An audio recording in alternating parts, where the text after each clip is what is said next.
ఓం శ్రీ మహాగణాధిపతయే నమ. ఓం శ్రీ గురుభ్యో నమ. ఓం నమ శివాయ. ఓం శ్రీ సాయినాథాయ నమ. శ్రీ మాతృసాయి బాబావారి సచరిత్రలో 9వ అధ్యాయం అద్భుత వైద్యం గురించి తెలుసుకుందాం.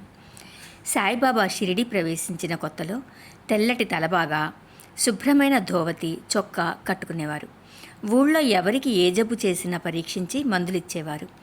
బాబా చేతితో ఇస్తున్న మందులు అద్భుతంగా పనిచేస్తుండేవి. వాళ్ళ దగ్గర నుంచి బాబా డబ్బులు తీసుకోకుండానే వైద్యం చేసేవారు.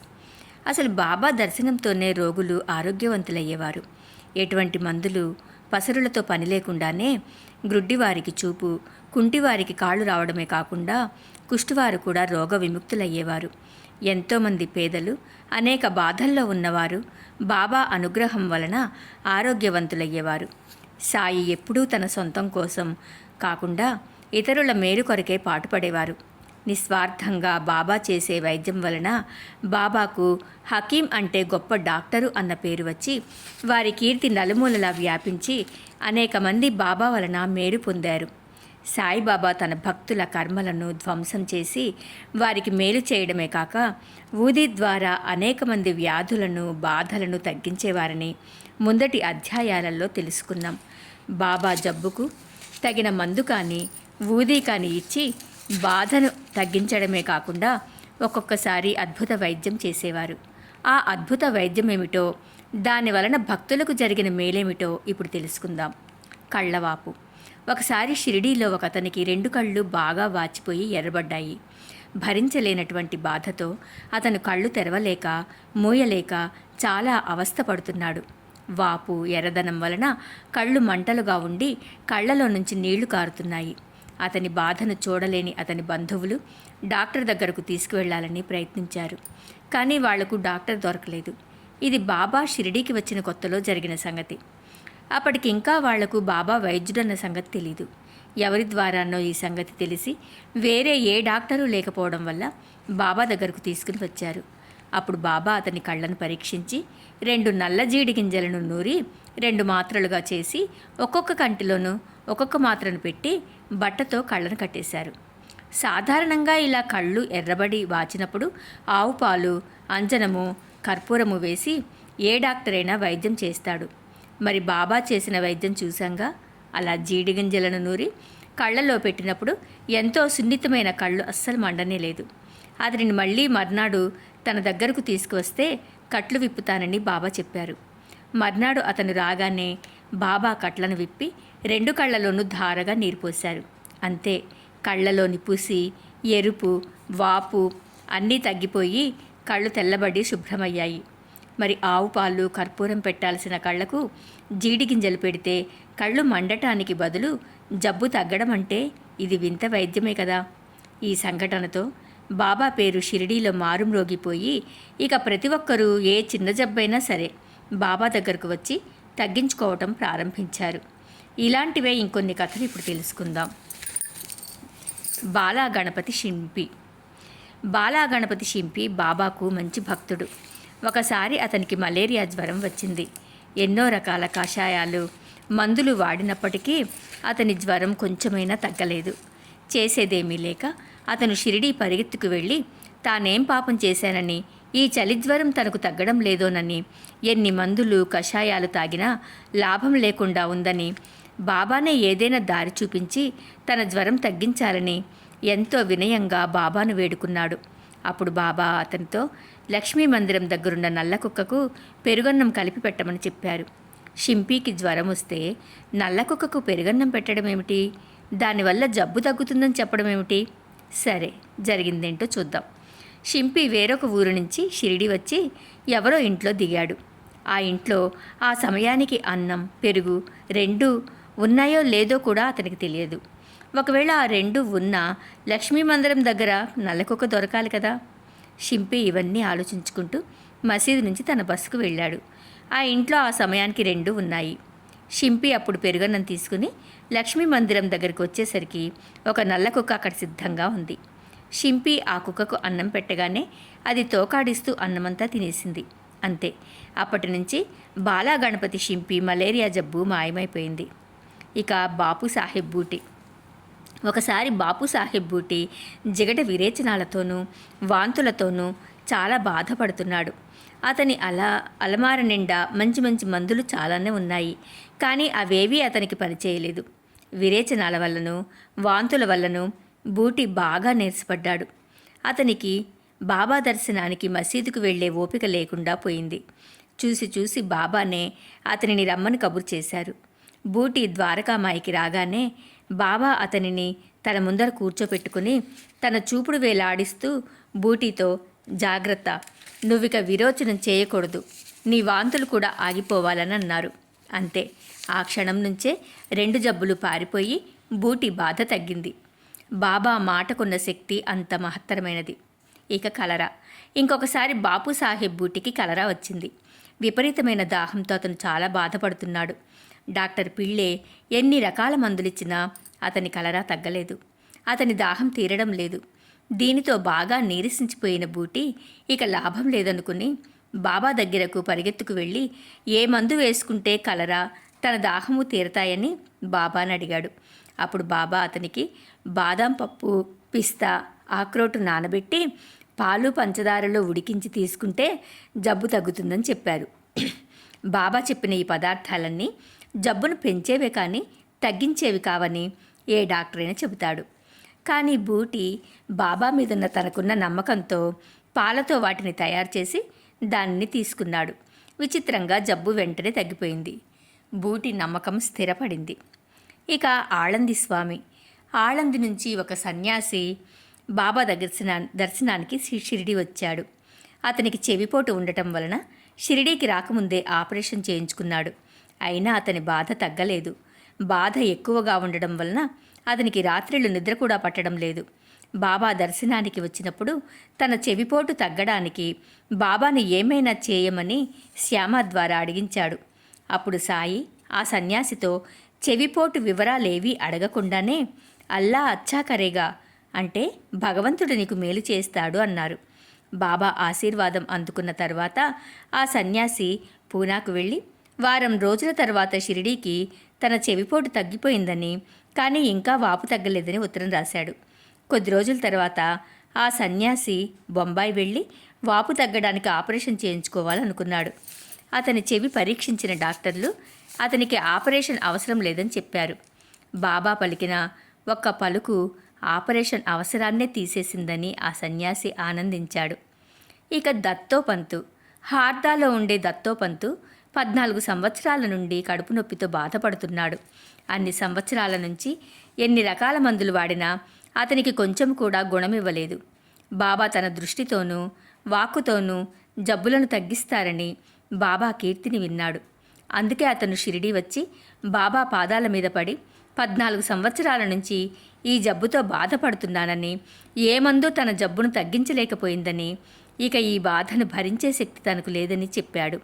అంతేకాకుండా తెలిసి తనెప్పుడూ ఎవ్వరినీ హింసించలేదని, తల్లిదండ్రులను అవమానించలేదని, పూర్వజన్మలో ఏ పాపం చేసినందుకు తనకి కష్టం వచ్చిందో తెలియదని బాధపడ్డాడు. అతని కష్టాలన్నీ ఓపికగా విన్న బాబా అతని తలపై తన చేతి నుంచి ఊదీ ప్రసాదాన్నిచ్చి ఆశీర్వదించగానే నొప్పి తగ్గడం ప్రారంభించింది. సాయి అతనిని కొంతకాలం షిరిడీలోనే ఉండమని చెప్పారు. నెమ్మదిగా కడుపు నొప్పి తగ్గటం మొదలై కొంతకాలానికి పూర్తిగా నయమైపోయి అతని ఆరోగ్యం కుదుటపడింది. బాబా వంటి సత్పురుషుల ప్రేమమయమైన కంటిచూపు, ఆశీర్వచనాలతో ఎంతటి వ్యాధి అయినా తగ్గిపోవలసిందే. ఇక గంగాధర్ పంత్ పై కథ లాంటిదే ఇంకొక కథ. కాకా మహాజని అన్నగారైన గంగాధర పంతు ఎన్నో సంవత్సరాల నుంచి కడుపు నొప్పితో బాధపడుతున్నాడు. బాబా కీర్తి విని షిరిడీ వచ్చి కడుపు నొప్పి బాగు చేయమని బాబాను ప్రార్థించాడు. బాబా అతని కడుపును తన చేతితో ముట్టుకుని భగవంతుడే బాగు చేయగలడు అన్నారు. మరి సాక్షాత్ భగవంతుని చేయి పడిన తర్వాత ఇక ఆ జబ్బు అక్కడి నుంచి పారిపోవాల్సిందే కదా. ఆ రకంగా అతని కడుపు నొప్పి పూర్తయి నయమయ్యి అతను సంతోషంగా ఇంటికి వెళ్ళిపోయాడు. ఇక నానాసాహెబ్ చాందోర్కర్. ఒకానొకప్పుడు నానాసాహెబ్ చాందోర్కర్ కడుపు నొప్పితో చాలా బాధపడ్డాడు. రాత్రింబవళ్ళు అతను ఆ జబ్బుతో సతమతమవుతున్నాడు. ఎంతో బాధ్యత గల ఉద్యోగంలో ఉన్న అతను ఈ బాధ వల్ల ఏ పని చేయలేకపోతున్నాడు. డాక్టర్లు ఇచ్చిన మందులు, ఇంజెక్షన్లు అతని బాధను కొంత కూడా తగ్గించలేకపోయాయి. ఇక భరించలేక అతను బాబాను దర్శించుకుని తన బాధను చెప్పుకోగానే సాయి అతనిని ఆశీర్వదించారు. ఇక అక్కడితో అతని కడుపు నొప్పి పూర్తిగా తగ్గిపోయింది. ఇక అమీర్ శక్కర్ కొరాలే తాలూకా కోపర్గాంలోని వతన్వాడి అనే ఊళ్ళో అమీర్ శక్కర్ అనే అతను కసాయి జాతికి చెందినవాడైన కమిషన్ వ్యాపారం చేసేవాడు. బాంద్రాలో అతనికి చాలా పలుకుబడి ఉంది. అతనికి బాబా పాదాల యందు గొప్ప నమ్మకం ఉండేది. అతనికి కీళ్లవాతం వచ్చింది. దానితో అతనికి వ్యాపారం మీద విసుగు వచ్చి షిరిడీకి వెళ్ళి బాబాకు నమస్కరించి తన జబ్బు గురించి పూర్తి వివరాలు చెప్పి ఈ దుఃఖం నుంచి తనని రక్షించమని బాబాను ప్రార్థించాడు. బాబా అతనిని చావడిలో ఉండమని ఆదేశించారు. అమీరును షిరిడీలో ఇంకెక్కడైనా ఉంచితే సుఖంగా ఉండేవాడు. లేకపోతే తన ఊరికి వెళ్ళినా హాయిగా ఉండేవాడు. ఎందుకంటే పూర్తిగా శిథిలమైపోయిన ఆ చావడిలో ఎక్కడ చూసినా బల్లులు, పాములు, తేళ్లు స్వేచ్ఛగా తిరుగుతుండేవి. అంతేకాకుండా మహావ్యాధి కుష్ఠరోగులు, కుక్కలు నిత్యం ఉండే చోటున ఉండవలసి రావడం అమీరుకు కష్టంగా ఉండేది. ఇక చావడి వెనుక భాగానికి వస్తే ఆ ప్రాంతమంతా చెత్తా చెదారం, మోకాలి లోతు గుంటలతో ఉండి హోరుమనే చల్లటి గాలులు, వర్షధారలతో ఆ నేలంతా ఎప్పుడూ చెమ్మగా ఉండేది. కీళ్లవాతం ఉన్న వాళ్ళకి అటువంటి చెమ్మగిల్లిన నేల జబ్బును ఉధృతం చేస్తుంది. కానీ అమీరుకు బాబా ఆజ్ఞ ఔషధమని గట్టి నమ్మకం. అందుకే అతను ఆ స్థానం వదలలేదు. ద్వారకామాయికి వచ్చి బాబా దర్శనం చేసుకోవడానికి కూడా అతనికి అనుమతి లేదు.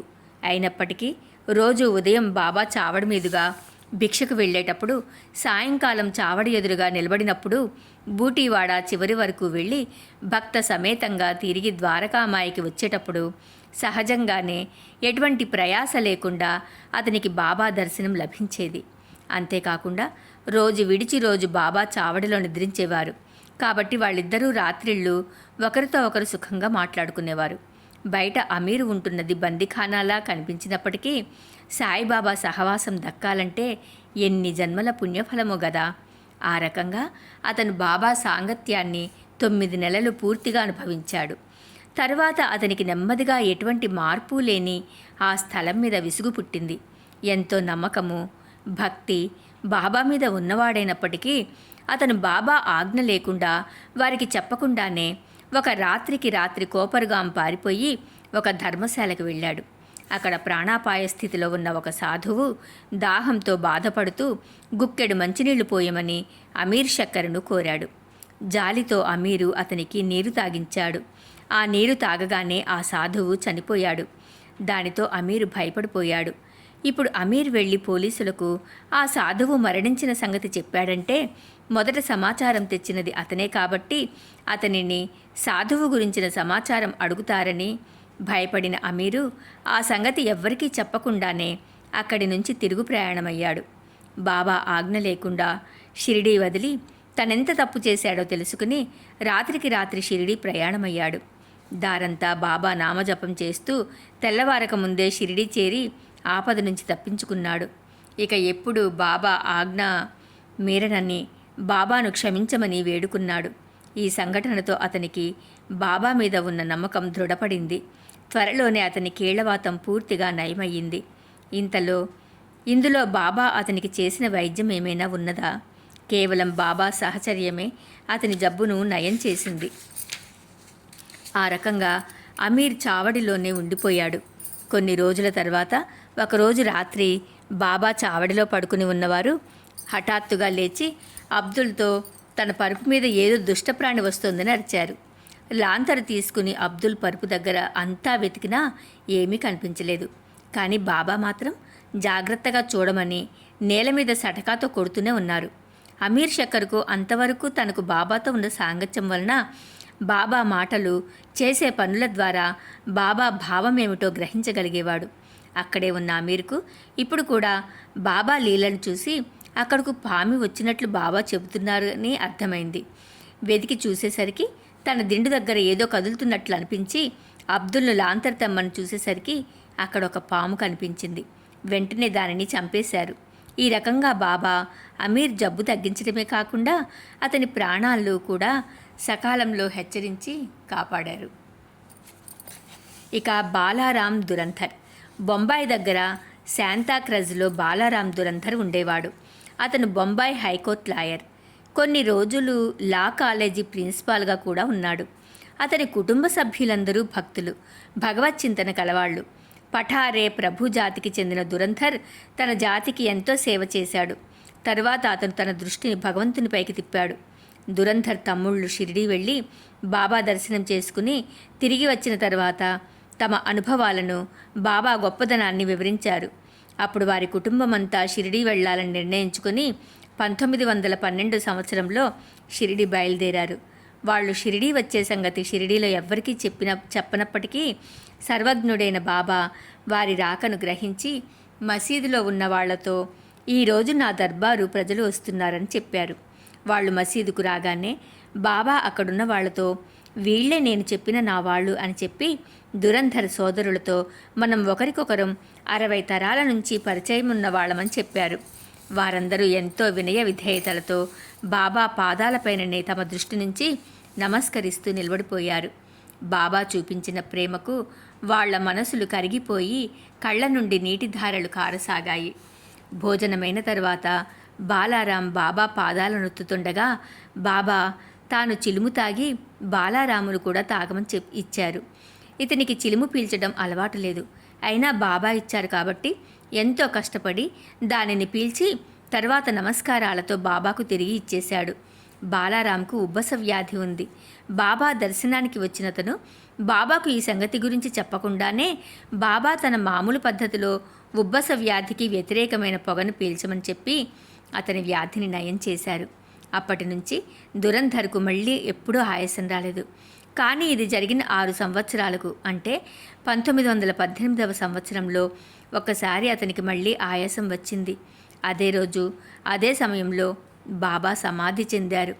దురంధర్ షిరిడీ వచ్చి బాబా దర్శనం చేసుకున్నది కేవలం ఒక్కసారి అయినా బాబా వాళ్ళని తన వాళ్ళు అని చెప్పడమే కాకుండా అతను అడగకుండానే అతని జబ్బును తగ్గించి అతనికి మేలు చేశారు. అంతేకాకుండా బాబా సమాధి అయిన సంగతి కూడా సూచనప్రాయంగా మళ్ళీ అతనికి ఆయాసం రావడం ద్వారా తెలియచేశారు. సర్వం శ్రీ సాయినాథుని దివ్య చరణారవిందార్పణమస్తు. ఓం నమః శివాయ. ఓం శ్రీ సాయినాథాయ నమః.